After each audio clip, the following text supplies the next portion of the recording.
Hello my fellow gamers and welcome to round 4 for Group B of the Shadows Winter Tournament. We are nearly at the end of the group stages now. There's only one more round for Group A, this round and the next one for Group B. So it's getting very tight now on the top 2 positions. We'll jump straight into the first battle, which is Ragnarok Total War versus Setland Apache. So we got the guy who's not lost a match against the guy who's not won a match. Maybe this would be the turnaround we all need to see. We all want to see the underdog here. Ragnarok using Chaos, or Setland Apache is using the Tomb Kings, and their battlefield of choice is the Steppes of Isha, their Heartlands. Starting with the Tomb Kings, we have the Grand Hierophant of Katept. Well, Grand, that's his name, not of. Yeah, that guy, yes, him. On horseback, he's been given Sandstorm, Arcane Conduct, Incarnation of Snowstorm, and the rest is dead. Starting from the far right flank, we have Skeleton Horsemen Archers, and then moving up, we have the Scorpion Legion, the Necros Knights with Halberds, a Hero Titan, a unit of Tomb Guards of Halberds. And we also have, we have to go this way to actually see him, the Avenged Priest of Light, who has got, if it lets me, come on, you can do this. He's got the Scrolls of Mighty Incarnations, Banishment, and Exorcism. Now, I just need to point this out, this is only useful if it's undead. If you're up against undead, brilliant, but he's up against Chaos, utterly pointless. Really, seriously, he could have said, it might have only been like 50 gold, but he could have spent that, which is going to do nothing this entire game, on severing up one of his Tomb Guards or something. So just a warning for everyone else, Exorcism only works against the undead. So if you're not playing against undead, don't bother. The Law of Light is absolutely fine, obviously the banishment and things like that, but just don't bother with the Exorcism, and yet unless you're actually up against the undead. Is anything hidden there? No, I believe that's everything. Okay, so then we've got a couple more Tomb Guard with Halberds, Ushabti, 2 units of them, and we've got the Necrotect, who has, come on, you can do it, I believe in you. Restore, well, I count out, Vambraces of the Sun, and a Wrath of the Creator. So, yeah, we got a good army here. Let's see, how many Tomb Kings is there? 526 to 842. So, yeah, quite an elite Tomb King army.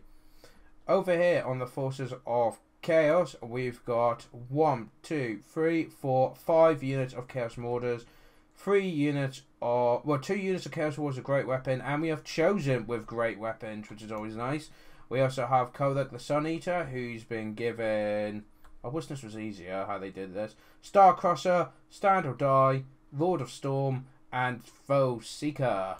On the flank over here, hidden in the woods, we have some Chaos Knights.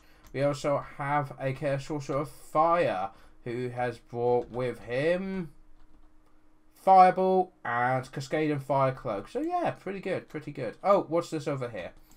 Of course, Sneaky Chaos, always up to no good. We've got more Horsemen with Throwing Axes, and it's 3 units of them. Is there anything on the other side? Chaos, is there anything you want to declare? No, it's looking pretty good. Let's get started then.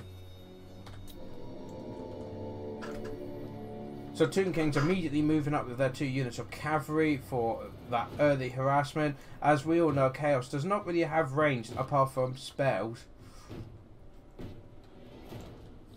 Chaos is a standard on hill, waiting to see what the enemy does. In fact, thinking about it, the Tomb Kings, this is the only range they've got as well, so it's going to be up close and personal in this match.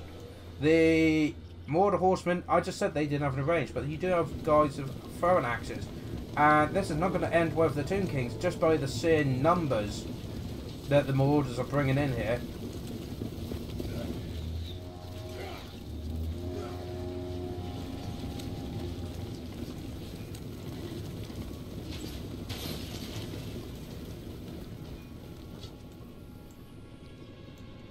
So, one group here, the Tomb Guard with the Ushabti is moving up on the right flank. On the left flank, we have the Hero Titan with the Wizard, the Hellbirds, and the Necropolis Knight. So, these are split. Settling Apache's got these. Hang on, is it Settling Apache?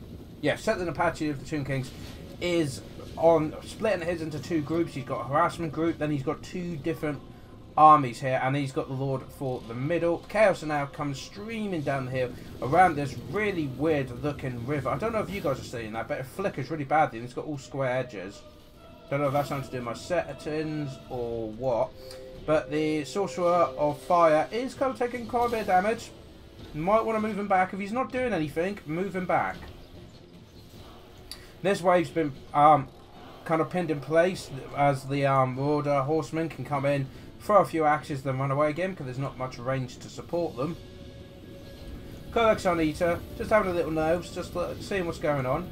Oh, you can actually walk through the river, of course you can.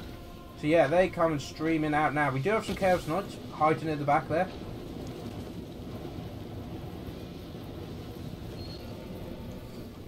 Yeah, Chaos Marauders kind of just keeping on the edges, keeping this group occupied, keeping them busy.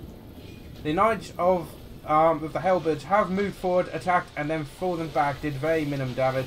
Do have an ability being dropped on the Chaos Marauders, but it looks like they are going to miss it. That would be the Sandstorm ability. And then they go, the Marauders up against the Tomb Guard, who have just had the Scrolls of Mighty Incarnation dropped on them.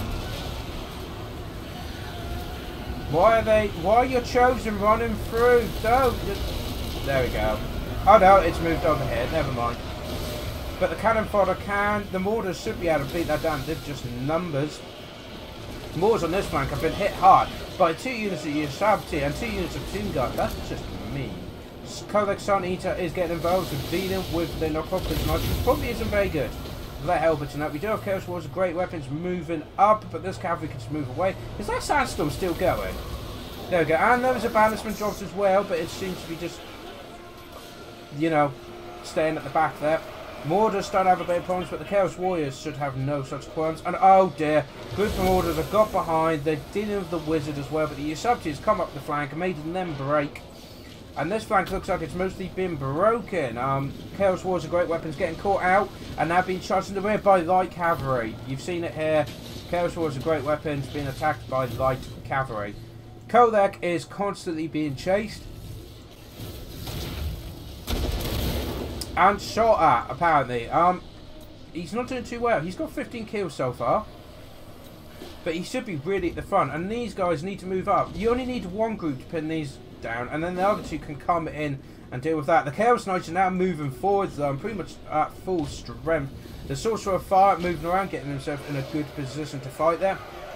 The battlefield seems to have turned around. Now the Marauders on this side and Tomb Kings on that side. There's the fireball straight in the back of the Knights. Heretian is standing as going against. Oh dear, there's another Sandstorm being dropped, and the light cavalry moving in as well. The Marauder cavalry needs to get in there. They could be doing so much more than just hiding around the edge there.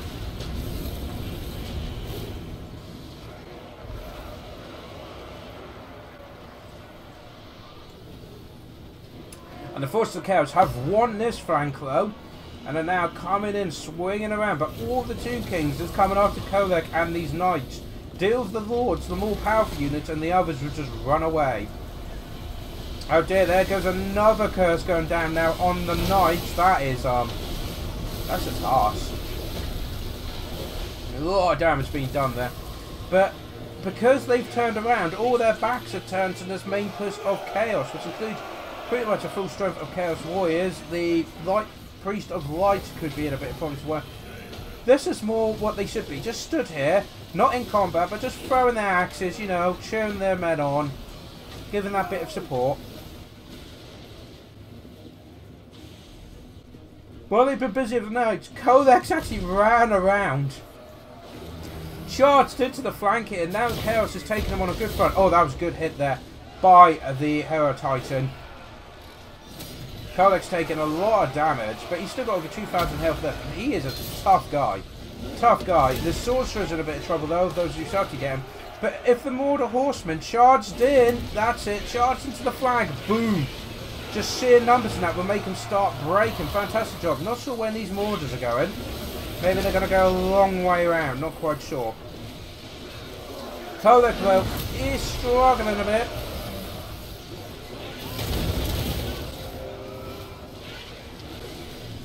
Shot at point blank range. This is what the cavalry need to be doing. Hit and run as best they can. Katep has barely been touched at this point. I think there's some lightning coming down. I would have thought so. Yeah, there we go. Nice hit in the middle. Nice charge by the Marauder light cavalry. But this Titan's proven to be a bit of a problem. And all these Hellbirds as well. 2 guarded Hellbirds will cut through the Sun Eater. But in comes the Sorcerer as well to deal with the Necrotech. Of course, but we'll keep hearing the Hero Titan. Oh, look at this, guys. This is just insane. And Regen has just dropped for the Tomb Kings.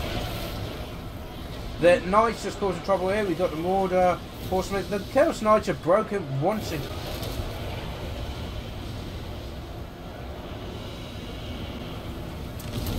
Kodek has shattered, guys. It's not just broken, he's shattered. And with that, the rest of the forces of Chaos now break. And that is the end of Ragnarok against Setland Apache. And look, they were just summoning the reinforcements as well. But, oh dear, that's a shame for Chaos. A good fight there. Well played by both players. So looking over the final kills here. Chaos Army could have had the potential because it was a lot of heavy elite infantry. So if these guys got the wraparound, got them in the flank, which he did a couple of times, and used the cavalry probably more for flanking as well, and harassed better of the horsemen, there's a good chance he could have been in this army. As you can see, the skeleton horsemen were pretty much wiped out. You know, the infantry were pretty much wiped out. A lot of the Tomb Guard were breaking. But it was the biggest stuff. The Knight of the Hellbirds, the Titan, and having the Necrotech healing them, and that sort of thing. That's what brought them down. And also the brilliant sniping on Kolek Sun Eater. You know, dealing with him, damage and damage and damage. Because the feeling was, as long as Setland destroyed Kolek, the rest would probably run. They'll just run off. Most of them are Marauders, so they will just run off at the first sign of trouble. And so, yeah, and all we had to do was focus on that. And as you saw, the moment Sonia went down, the rest of the army fled. Which is unfortunate, but there we go, guys. So that is the first round versus Setland Apache and Ragnarok Total War. We now move on to the next game, which is Sioux Devil using his Lizardmen versus Black Phillip and his High Elves. And this is being played in the Armora Swamps. Starting with the Lizardmen, we have 1, 2, 3 units of Skink Cohorts. Is there even more of that? 5 units of Skinks. That's a lot of Skinks. So starting with a front line of 5 Skinks. We then have 1, 2, 3, 4 units of Crocsagors, which is just brilliant. I love that. Because the Skinks and Crocsagors are meant to be very close together, actually. We have Lord Master Mundi, but he's just on his floating throne, where he's got the Ruination of Cities, Banishment, Shield of the Old Worms, Apotheosis, Comet of Crescenda, the Net of Amatok, Cold-Blooded, the Sunburst Standard, and Greater Arcane Conduct, and finally the Rolling Skies. Then we have as a backline 1, 2, 3, 4, 5 units of Saurus Spears with shields. And then we got a couple of Skink Skirmishers at the back as a final support. If we go over to the High Elves now, immediately you can see we have a Moon Dragon. In fact, is that 2 Moon Dragons? It is. So one's just a normal Moon Dragon, the other one is a Pretty Princess who's got Foe Seeker and of course the Moon Dragon Breath ability. The front line consists of 1, 2, 3 units of Spearmen, and then backed up by a line of 1, 2, 3 white lines of chess. Then 2 units of Archers, followed up by the Fireborn Dragon Princes Regiment Renowned. And they also have a Mage of Life, who has got the Starwood Staff and the Book of Hoeth, the spells Regrowth, Sword of Thorns, and Earthblood, and the attribute Life Bloom. Get straight into the real time now. We can see both sides have actually picked their woods that they deploy in. So they've been very secretive with what they've got. Lizardmen outnumber the High Elves 2-1, but then that's a lot of skinks. But the Croxagore is quite scared as well. And don't forget, guys, this is water. Aquatic. You know, they will actually do alright if caught in the water. Did you just hiss at me? Yeah, I thought so. So the Lizardmen get into position here, getting some of their forces onto the woods. By being the first to get onto the field, they can kind of dominate where they want to stand. There's this nice raised ground here they can use if they get there quick enough. The High Elves slowly marching up now, but they do have 2 dragons. That is something to consider.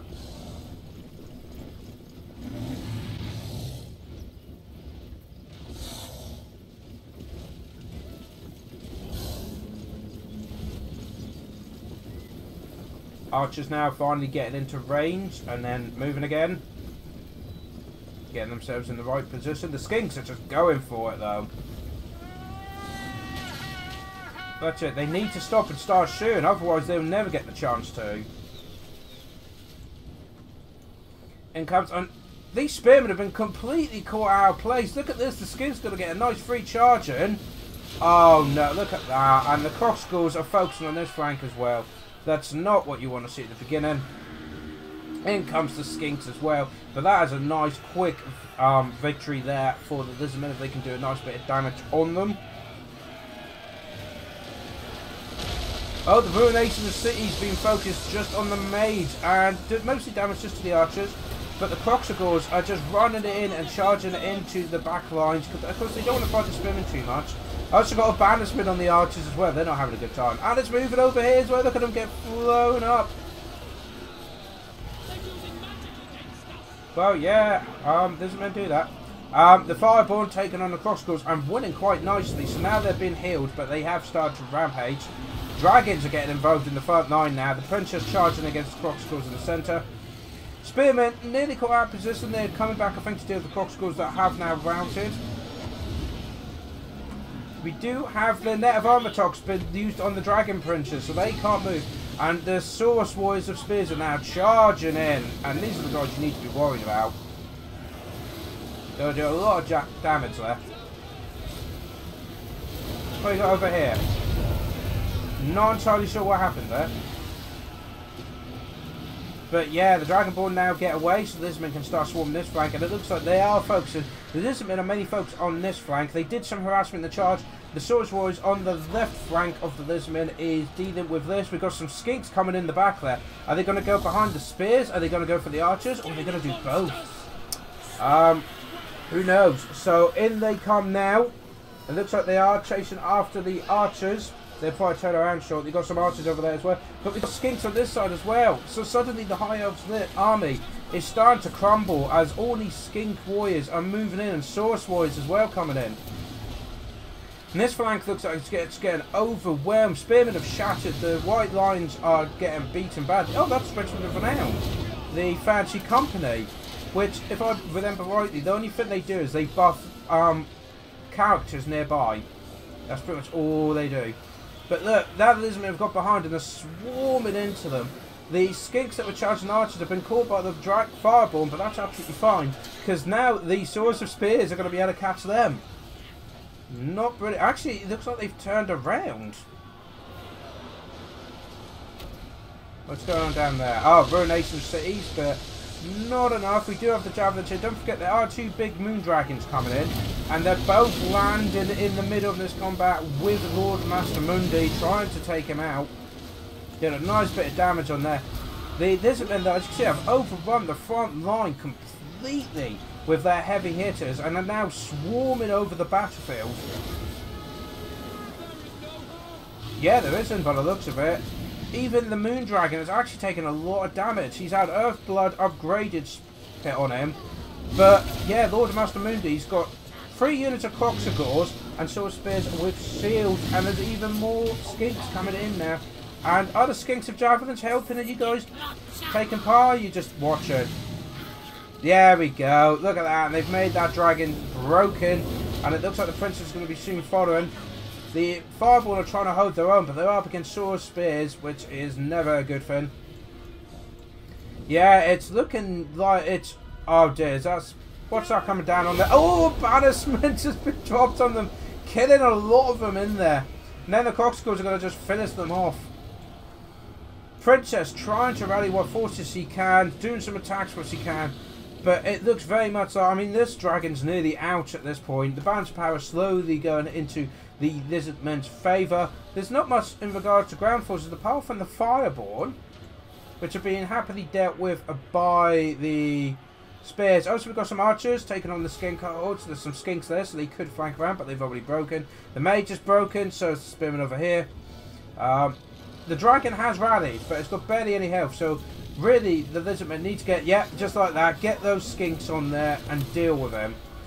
Princess, once again, charging in with the what's left of the Fireborn, 33 models, but their charges not that great, being there's Lizardmen all mixed in with them. So they're kind of getting a bit caught up. Not what they want.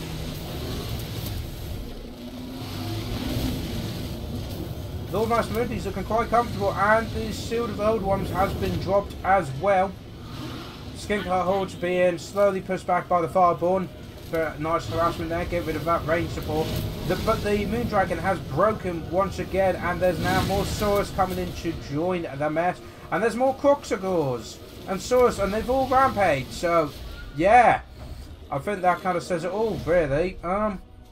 Well played to the Lizardmen, and tough luck for the High Elves. A good build, but just that hitting power of the Croxigors was just too much. The numbers of the skink cohorts, the hitters of the Croxigors, and then brilliant Saurus Spears of Shields. Great job there, doing a nice bit of damage. Lord Master Moon did a few spells, dropping them here and there. As I said, a good army. You know, unfortunately though, the Spearmen's got overwhelmed, and then the White Lines did. And because there was so many units more than the High Elves, the Skinks just went around. Dealt with the archers, got in behind the Spearmen and that, and that's when it all shattered, unfortunately, for Black Phillip. So, with that done and out the way, let's do our final battle, which will be Pharaoh War versus Zada Total Warrior, where it's Batonia versus the Vampire Count, and they will be battling on the Plane of Spiders. That just sounds fine, doesn't it? Starting with the Vampire Count, we have 4 units of zombies as the cannon fodder at the front, 2 units of skeleton spearmen at the sides, and 2 more at the back. We also have 2 units of Graveguard, 2 units of Graveguard with great weapons, 2 units of Blood Knights, and good old, where is he? Here he is. Good old Montfort von Carstein on his fancy steed there. Come on, let's get this done.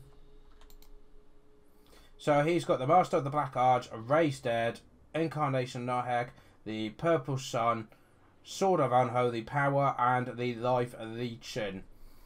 I believe that's everything. No, of course it's not. It's undead. So we have Dire Wolves and the Dire Pack, which is the Regiment of Renowned Dire Wolves. Now going over to Batonia, we have a couple of units of peasants there. I believe there's 2 units there. Yep. 2 units of spearmen at arms, 2 units of men at arms of pole arms, and a unit of foot squires. We also have the champions of Cornelis, the Questor Knight Regiment Renowned, and some Grail Knights, and they're protecting the Damsel of Life. She's got the Power Stone, Regrowth, Shield of Thorns, Earth Blood, and the Life Bloom. We also have some more cavalry on there, the Grail Knights. And then we've got a front line here of the Wardens of Montfort, which is the Regiment of Renown Mounted Yeoman Archers. Then we've got some standard Mounted Yeoman Archers. And this force is led by King Leon himself, who has got the Sword of Corona, the Stand Your Ground, Foe Seeker, Beloved Son of Batonia, Ladies Champion, and the Blessing of the Lady. I believe that's everything. Yes, it is. So we can get rid of that. We can go to normal speed. What do the numbers look like? Hugely in the Vampire Count's favour, but that is just numbers. By about 700 men. But I say that is just men. They've got zombies. They've got Graveguard. They've got Spearmen. And of course they can summon more as well. We also do have the Dire Packs to worry about. But the Petunia are getting a nice bit of early harassment there. Focusing, trying to snipe out Montfort von Carstein. At least do as much damage as they can. It looks like the King might be going for him as well. No, he's backing off now. Kind of just scouting around, seeing everything the undead have got. Because the undead, of course, have no ranged. So he can just leisurely have a look. But, yeah, and it looks like now the Knights are getting in position here. The Grey Knights.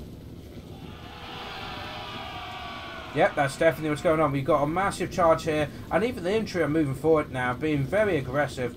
But now they get to pick their fight, so they're charging straight for the swordsmen and the zombies, and then probably push through to the skeleton spin behind. Same here. Do as much damage as they can on those zombies as quick as they can, and then probably fall back. Peasants now moving in to deal with the undead over here. Sort of. But that was more of a move order than an attack order. Do have a dire wolves moving up over there. Spinning at arms, dealing with the spin over here. Questing knights and such. Grail knights charging in and out, doing that nice bit of damage. Already starting to make these zombies regret, you know, being around. The Questing knights and Grail knights with the Damsel of Life is coming in here to get behind. But don't forget, they do have a reserve of blood knights ready to counter this. Skeleton spearmen are moving up. Here comes the King. But that's not the best. I say the skeletons surrounded them, so he can't be charged by the knights at this point. More knights charging in there. The flanking forces actually moved back because of the blood knights getting themselves into a good position to charge.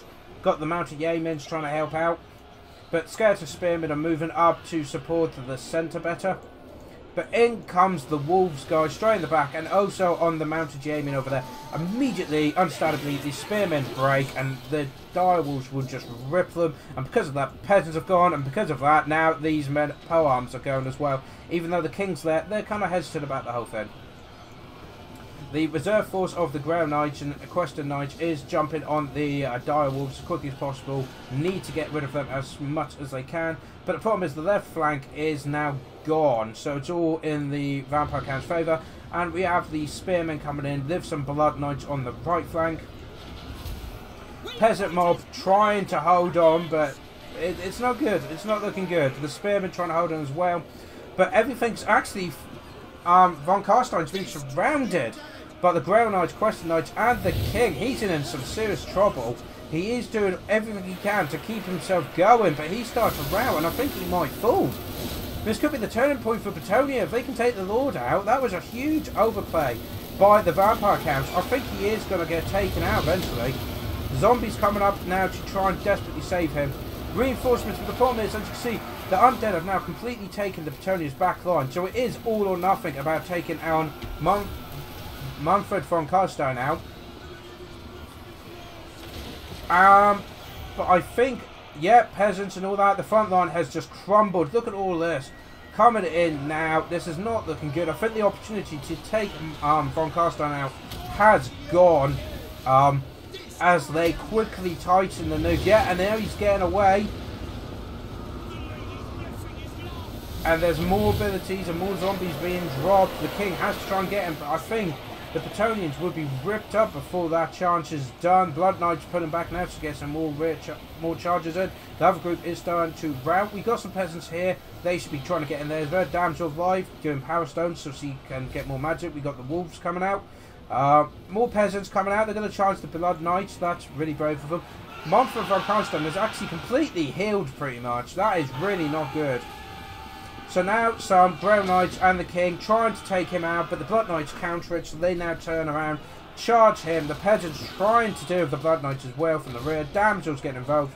I believe some fancy abilities coming down now. Is it going to be... The Purple Sun has come down and... Yeah, look at the damage it's doing.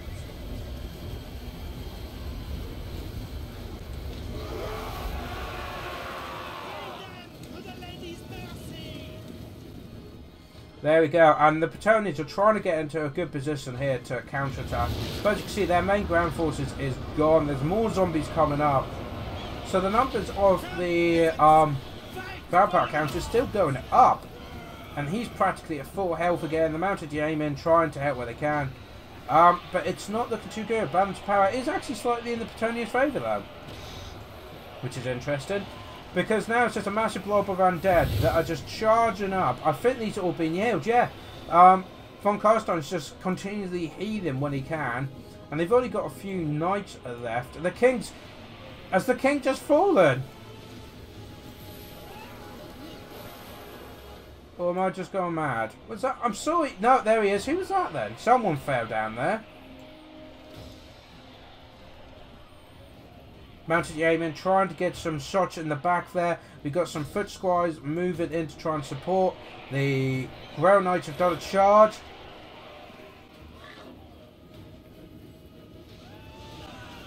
But it's not looking good. This is such a horde of undead at the moment. It looks like now the undead, the vampire counts are getting into a formation because the Petunia got to try and hit them from all sides.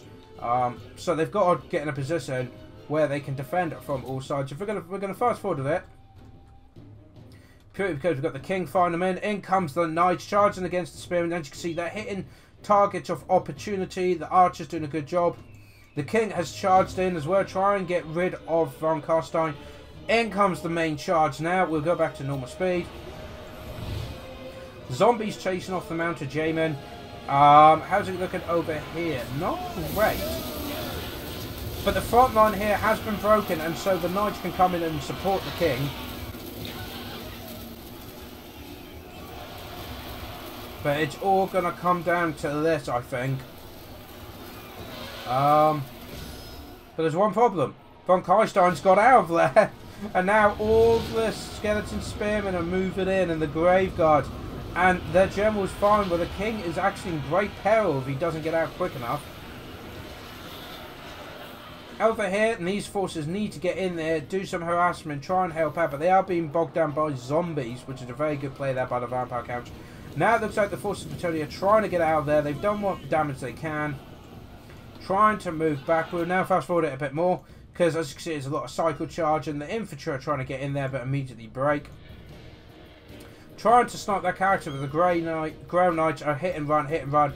Even the Mount Yeomen are starting to join in now to deal with the Grave Guard, but it looks like the forces of Petunia, they're running out of steam. They're doing a lot of damage. A lot of damage. If you look at the numbers dropping, and you see, he's desperately trying to get the king. But every time he can get away with his small horsemen, and the king gets stuck. The mounted yeomen doing a valiant charge to try and get Von Carstein, but that's not going to last very long.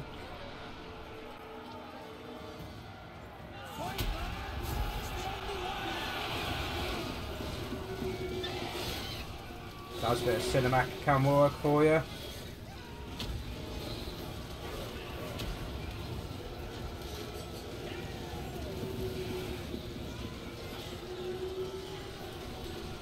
So how's Finn's looking? Still in the favour of Petunia, apparently. They've brought those numbers right down. They have well over 1,000. Now they've only got about 500. And these knights, with their cycle charging, is devastating the vampire counts. Petunians are doing a really good job now, trying to hit, run, and where they're boxing up as well, it means when the units charge, they're hitting multiple units, so they're doing damage to multiple units in one go. And the king as well, trying to get he's at his full regen. He's now getting charged by polearms, and the king's pinned him in as well. Only got 1,000 health left.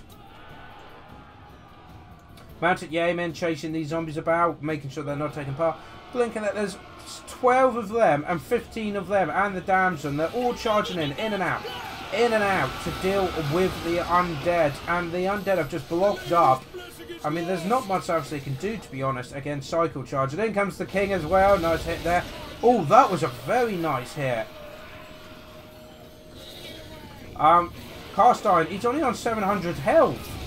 If the Petunians can somehow bring this back, if they can deal with that vampire lord, they've done it. It would be the undead would just start crumbling. And it looks like a lot of them are already starting to struggle. The Knights of Petunia showing their worth. Oh, and the Mount Yeoman's coming in as well. Getting some nice shots on Carstein. He's desperately trying to get out. Not doing much damage on him though. But let's not forget, if the king gets taken out with all the spearmen. Oh, that was a nice dodge there. Not so much that one. Oh! He's critical. He is starting to And he's down! Von Carstein's dropped, slayed by the king, and suddenly the undead are gone! What happened? They had the numbers, the groups, and the Bretonnians just cycle charged them to death. That was brutal. So after that, Zarda, who's named Woot for some reason, I thought he had that in the bag. I mean, look, the Dire Pack, 109 kills. The Graveguard just smashed through. I mean, he smashed through the front, and he had zombies and skeletons behind, smashing through all behind. And the Blood Knights were good, trying to pit off the Grail Knights and the Quested Knights. Just try and pit them off by moving into positions and keeping them back in that. But then it all kind of just fell apart and became a slow grind until finally Montfort died. And yeah, slayed by the king, got 110 kills. I mean, look at this. 255, 107, 142. Even the foot squire's got 187. One unit of men-at-arms got 94. Spearmen 72. Even the peasants. Look, one unit of peasants got 58 kills. That's really impressive for peasants. So there we go, guys. Pharaoh War somehow turned that completely around and completely destroyed the two vampire counts. I'm getting words really muddled up now, aren't I? I've played too many battles, I've recorded too many races, I'm sorry. But guys, this has been a brilliant fourth round for Group B now. We're going to jump over to the table, where at the top and bottom, you can see Settler Apache with 4 wins, Ragnarok Total War with 4 losses. Then you've got Pharaoh War, who's snuck into second place with 3 wins, 1 losses. Then you've got Zarda Total War with 2 wins, 2 losses. Sioux Devil with 2 wins, 2 losses. Black Phillip with 1 win and 3 losses. So guys, that's it. Tomorrow will be the final round of Group A, and we get to see who will go to the semi-finals on that side. And then the day afterwards, we will have round 5 of Group B to see who goes through to the semi-finals. And then guys, it's Christmas Eve and Christmas. Hey, it's all good. And then so there'll be a couple of days break, and then we'll be moving on to the semi-finals and the finals. So guys, thank you very much for joining me. Do hit that like button, subscribe, and do comment below. I am taking your feedback on. As you've noticed, I've changed a few things as I present information, go over stuff based on the feedback I'm getting. So thank you very much, and I hope to see you tomorrow for the next one. Till then guys, take care.